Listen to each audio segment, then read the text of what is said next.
Привет, товарищи! Welcome to my Masтерская. Today I got something amazing to show you.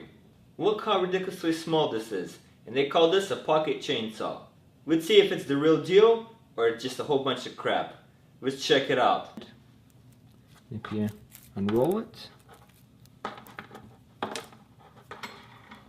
as you guys can see, it doesn't come with any handles, but I'm going to improvise. I'm going to use 2 screwdrivers.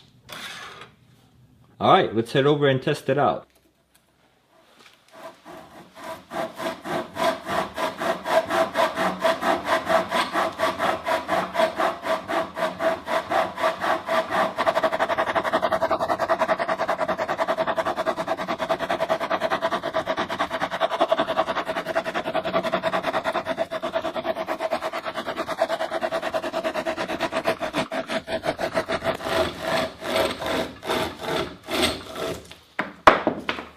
With one of these pocket chainsaws, you can easily cut wood up to 10 to 12 inches in diameter.